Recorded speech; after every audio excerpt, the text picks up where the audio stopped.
오늘 본문은 느헤미야서의 마지막 장입니다. 우리는 지난 시간까지 이 예루살렘 성을 하나님께 봉헌한 이스라엘 백성들에 대해서 말씀을 나눴습니다.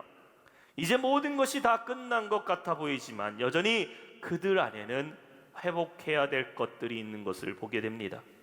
보이는 것은 다 회복되었어요. 성전도 다 지었습니다. 성벽도 다 재건되었습니다. 그러나 백성들의 심령은 언제든지 무너질 수 있는 삶의 모습을 갖고 있었다는 것이죠.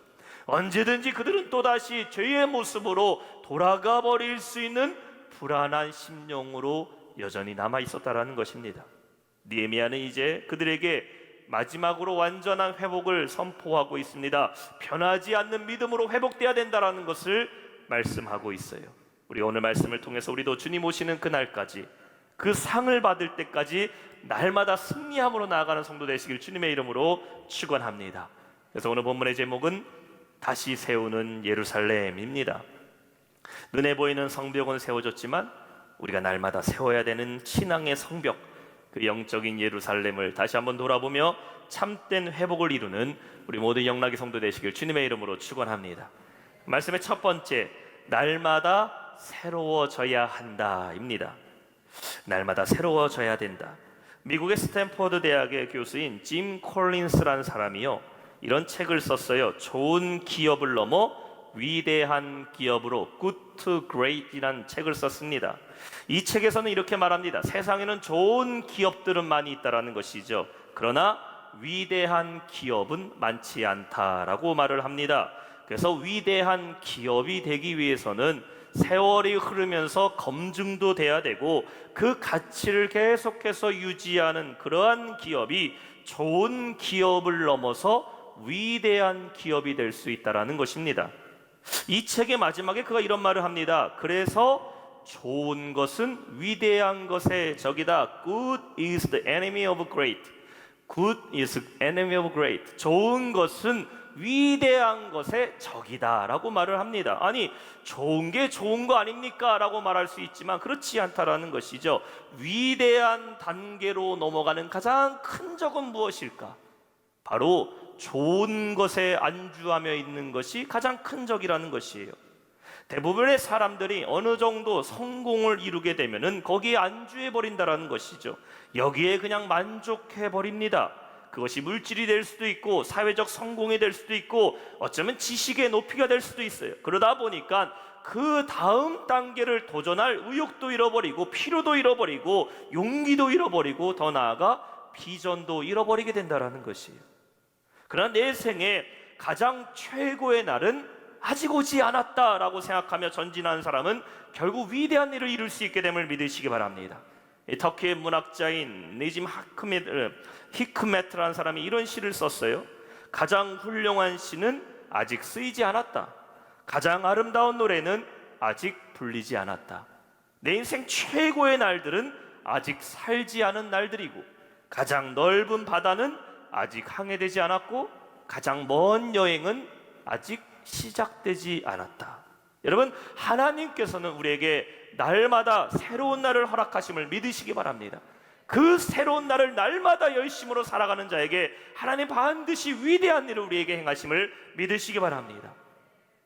하나님은 우리가 현실에 안주하고 지금에 안주하면서 여기가 좋사오니 여기서 그냥 살게 하여 주옵소서, 이런 안주하는 삶을 원하시는 것이 아니라 날마다 우리의 삶이 새롭고 신앙의 전진을 이루고 어제보다 더 오늘은 성숙된 신앙, 성숙된 믿음의 삶을 살아가기를 원한다라는 것이죠. 점차 우리는 성화되어 가는 삶, 저 천국의 삶을 모습을 우리의 삶 가운데 살아가는 삶의 변화가 있어야 된다라는 것이에요. 성전이 완공되고 나서 느헤미야는 페르시아 아닥사스다 왕궁에 잠시 돌아가게 됩니다. 오늘 본문 6절 13장 6절에 보면은 그때 내가 예루살렘에 있지 아니하였느니라.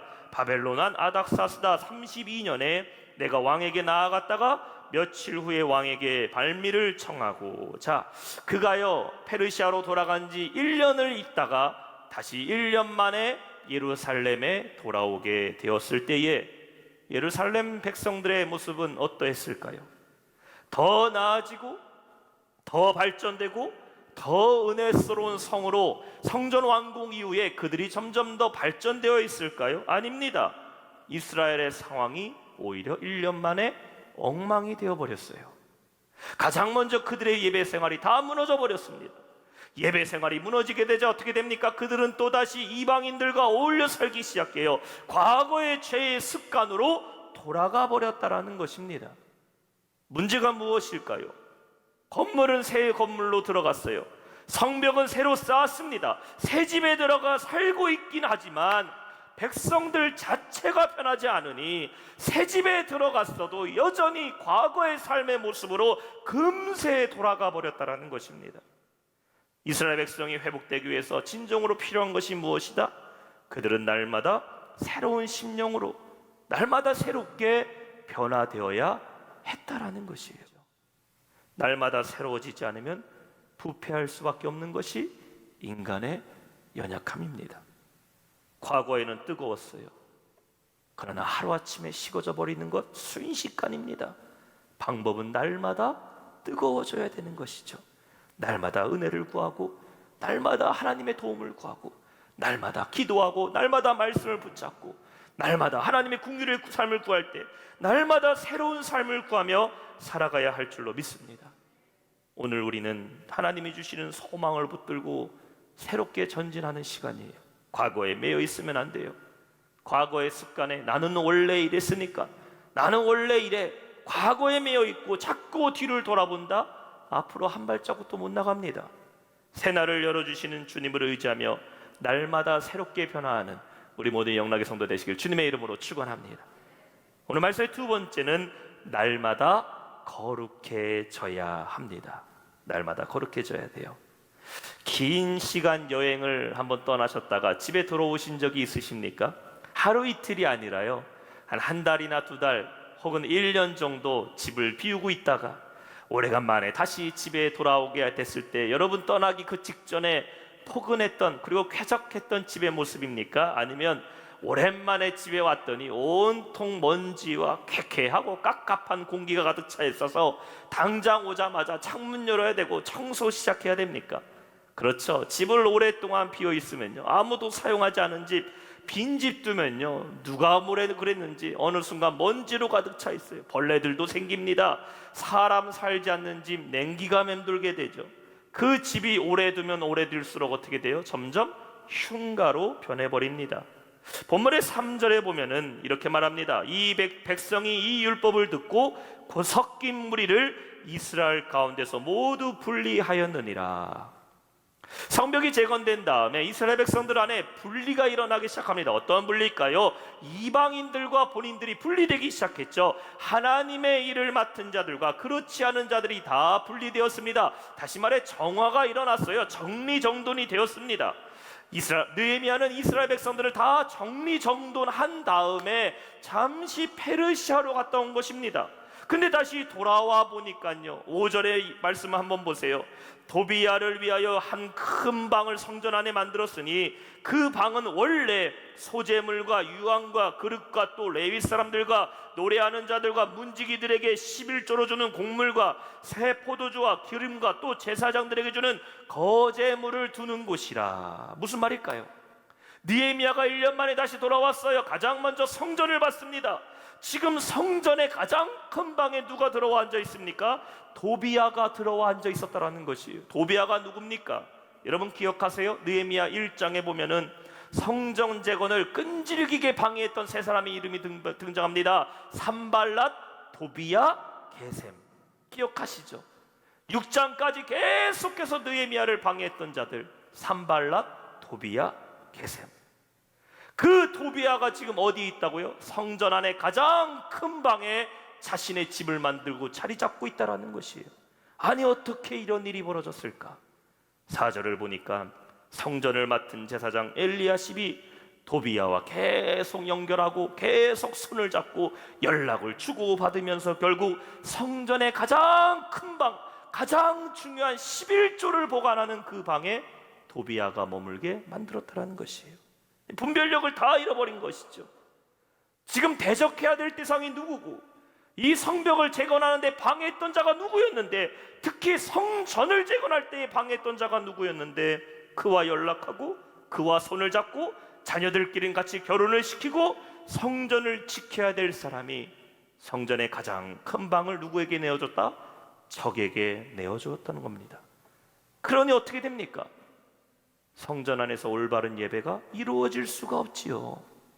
백성들의 영성이 무너져 버립니다. 그 죄의 모습들이 백성들에게 그대로 전파되기 시작했다는 거예요.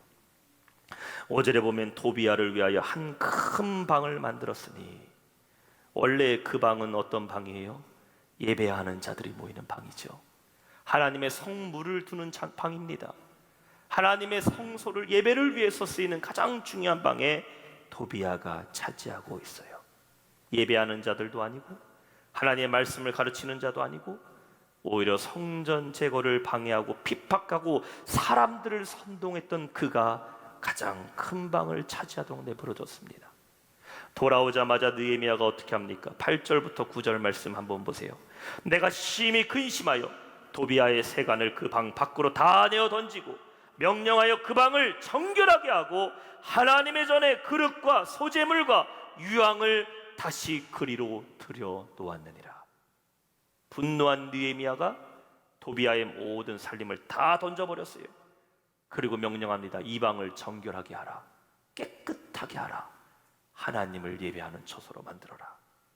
사랑하는 성도 여러분, 우리가 자칫 방심하고 깨어있지 않으면 세상 것들이, 특별히 죄의 것들이 어느 순간 우리의 가장 큰 방을 다 채우고 있게 됨을 우리는 기억해야 돼요. 항상 깨어 기도하며 날마다 거룩함을 지키는 성도 되시기를 주님의 이름으로 축원합니다. 미국에서 한 아이가요, 정원 잔디밭에서 작은 알들을 봤습니다. 너무나 이쁘게 생긴 알들을 다 주워다가요 자기 장롱 속에 두었대요. 부화를 시키려고. 며칠이 지나고 이 아이의 엄마가 우연히 그 장롱을 열었는데 깜짝 놀라게 됩니다. 장롱 속에는요 치명적인 독사들이 우글거리고 있었던 겁니다. 당장에 신고를 해서 구급대원들을 불러갔고요, 이거 뭐냐고, 이 뱀들 뭐냐고 물어보니까 이 아이가 잔디밭에서 뽀얀 이 메추라기 알 같은 거 주워왔더니요, 이게 다 독사의 알들입니다. 배말이에요, 배말들.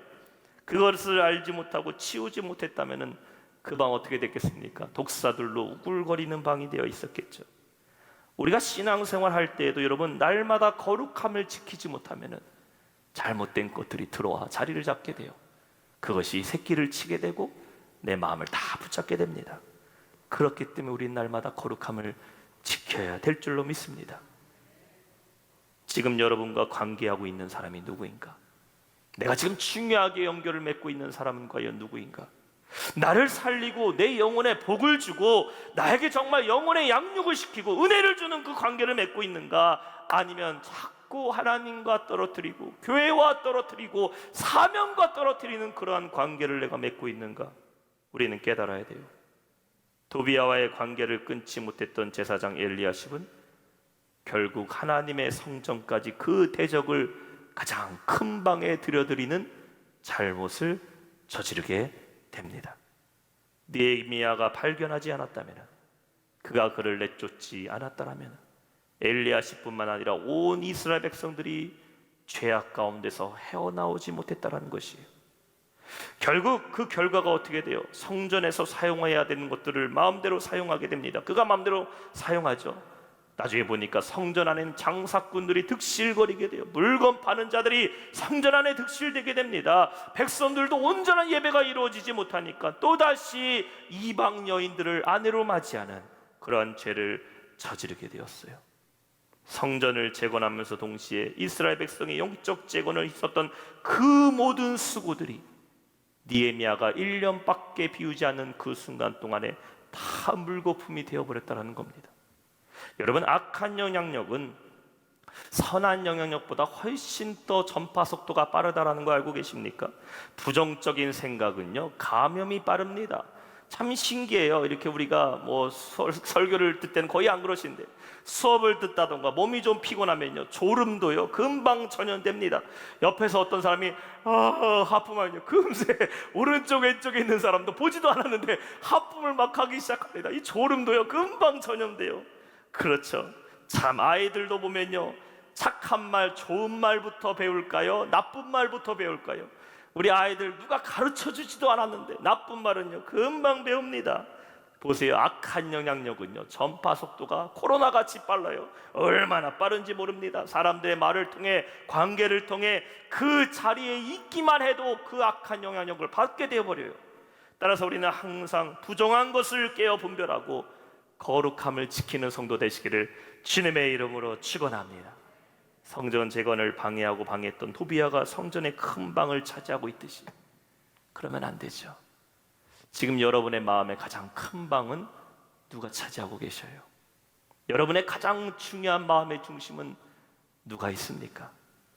집에서 가장 큰 방을 안방, 영어로는 마스터 베드룸이라고 얘기를 하는데, 그 집의 주인이 안방 차지하는 겁니다. 우리 마음의 가장 큰 방에는 누가 있어야 될까요? 주님이 계셔야 될 줄 믿습니다. 하나님의 은혜가 있어야 돼요. 주님의 사랑이 있어야 돼요. 말씀에 대한 은혜가 있어야 되고 기도가 있어야 돼요. 여러분의 마음의 마스터 베드룸 안방에 악한 것들이 들어가 있어요. 그러면 그것이 우리의 마음과 생각과 몸까지도 다 좌지우지하는 겁니다. 도비아가 있으면 안 돼요. 주님이 내 마음에 계시기를 주님의 이름으로 축원합니다. 목사님, 저는 제 큰 방을 누구에게든 내어줄 수 있도록 깨끗이 다 치워놨습니다. 그냥 치워놓기만 해도 안 돼요. 예배에 나와서 늘 회개합니다. 하나님, 지난주 잘못했습니다. 깨끗게 하여 주옵소서. 깨끗게 하여 주옵소서. 마음을 다 청소했어요. 마스터 베드룸 깨끗이 비워놨습니다. 성전 문 밖에 나가서 빈 방대로 살아요. 빈 방대로. 그럼 빈 방에 누가 다시 찾아온다? 악한 것들이 다시 찾아오는 겁니다. 주인 없는 방인 줄 알고. 빈 방으로 두지 말고 여러분 마음에 성령의 임재로 채우고 은혜로 채우고 말씀으로 채우는 성도 되시길 주님의 이름으로 축원합니다. 그렇게 하기 위해서 날마다 우리 자신을 스스로 돌아보고 거룩함을 지키는 우리 모든 영락의 성도 되시기를 주님의 이름으로 축원합니다. 마지막 세 번째, 날마다 은혜로 채워야 합니다. 자, 우리 다시 한번 본문 말씀 22절 한 목소리로 한번 읽어봅니다. 시작. 내가 또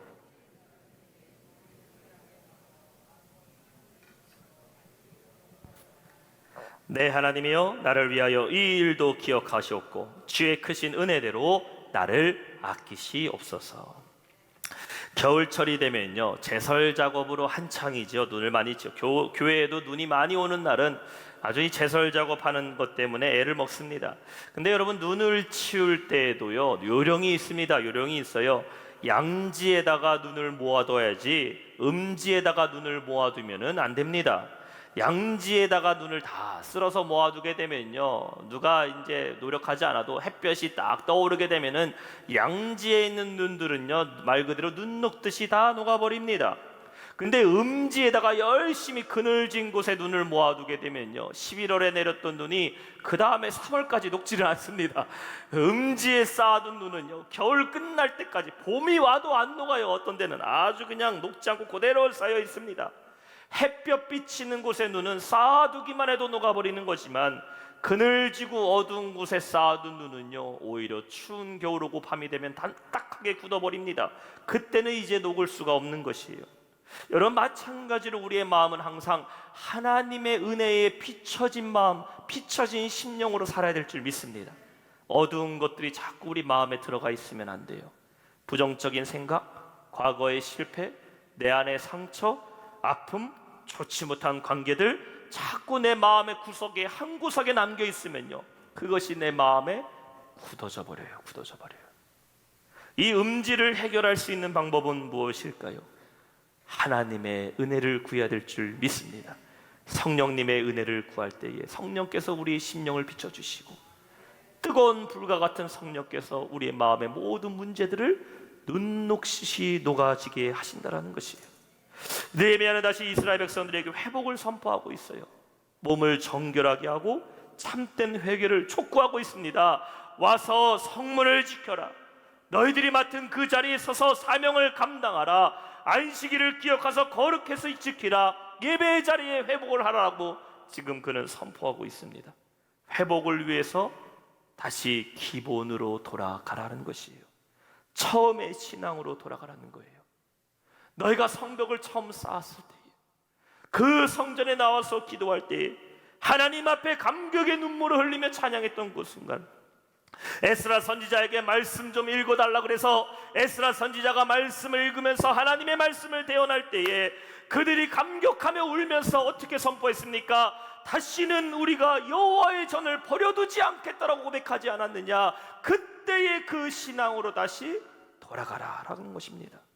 11절, 17, 12절에 보면은 내가 모든 민정들을 꾸짖어 이르기를 하나님의 전이 어찌하여 버림바 되었느냐 하고 그 레위 사람들을 불러 다시 제자리에 세웠더니 이에 온 유다가 곡식과 새 포도주와 기름의 11조를 가져다가 곡간에 드림으로 하나님의 전을 버리지 않겠다는 사람들에게 다시 뿔뿔이 흩어진 그 모습을 책망하면서 너희 다시 돌아와 하나님을 예배하고 다시 돌아와 사명의 자리를 서라 선포할 때에 온전한 11조, 온전한 헌신, 온전한 사명의 절에 하나님의 백성으로 돌아오라고 지금 선포하고 있는 겁니다.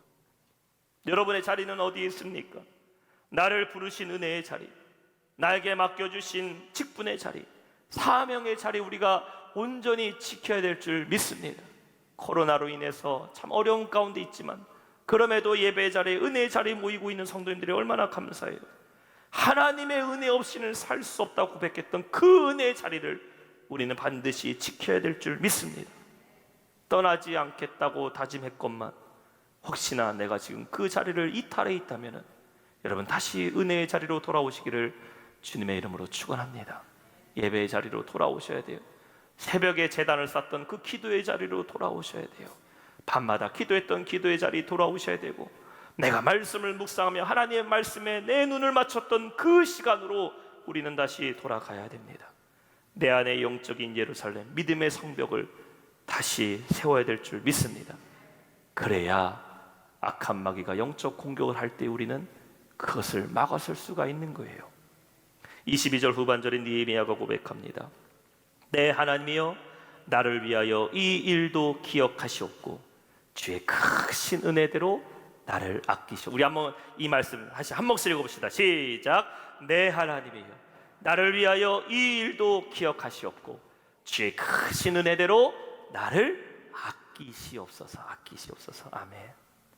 느헤미야는 하나님께, 하나님 내가 했던 일들을 기억해달라고 고백하고 있어요. 여러분, 하나님은 기억하시는 하나님이심을 믿으시기 바랍니다. 그리고 그 행한 대로 하나님 반드시 갚아주셔요. 여러분, 이 땅에서 수고하고 헌신하고 하나님의 은혜 가운데 살기로 했던 그 노력들, 수고들 하나님 다 기억하고 계심을 믿으시기 바랍니다. 그리고 갚아주셔요. 느헤미야의 고백과 같이 주여 하나님 크신 은혜대로 나를 아끼시옵소서. The greatness of your steadfast love. 하나님, 나에게 greatness라는 것은 거대하다라는 것이죠. 비교할 수 없이 큰 것을 말하고 있어요. steadfast love라는 것은 원어로는 헤세드라는 말을 썼어요. 많이 들어보셨죠? 하나님의 긍휼의 은혜, 신실한 은혜죠. 하나님, 나에게 거대하고 신실하신 그 긍휼의 은혜로 채워달라라고 고백하고 있는 겁니다. 여러분, 우리에게 날마다 필요한 것은 하나님의 헤세드의 은혜, 긍휼의 은혜가 필요함을 믿으시기 바랍니다. 50년 넘게 인도에서 선교사로 사역했던 스탠리 존스 선교사가 있어요. 그가 성경의 중요성을 가르칠 때 한 인도 청년이 이렇게 물어봤다고 합니다. 선생님, 이렇게 성경을 붙들고 산다고 돈이 생기나요? 직장이 생기나요? 그때 이 스탠리 존스 선교사가 이렇게 말했대요. 내가 한 가지 분명한 약속은 할 수 있네. 만일 자네가 하나님의 말씀을 붙들고 산다면 그때부터 하나님이 자네를 붙들고 살 것일세. 날마다 하나님의 은혜를 구하고 하나님의 말씀 붙들고 살아가는 성도, 하나님의 긍휼의 은혜가 날마다 여러분을 붙잡고 계심을 믿으시기 바랍니다. 그래야 해서 하나님이 기억하시는 인생, 하나님이 갚아주시고 채워주시는 복된 삶을 살아가는 우리 모두 영락의 성도 되시길 주님의 이름으로 축원합니다. 오늘 말씀 맺겠습니다. 우리가 오늘까지 13번의 시간으로 느헤미야 강해를 살펴봤어요.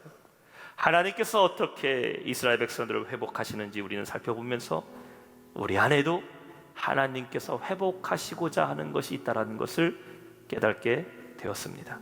진정으로 회복돼야 되는 것은 눈에 보이는 성벽뿐만 아니라 우리의 삶이 회복돼야 되고 신앙이 회복돼야 되고 내 안의 사명이 회복돼야 됩니다.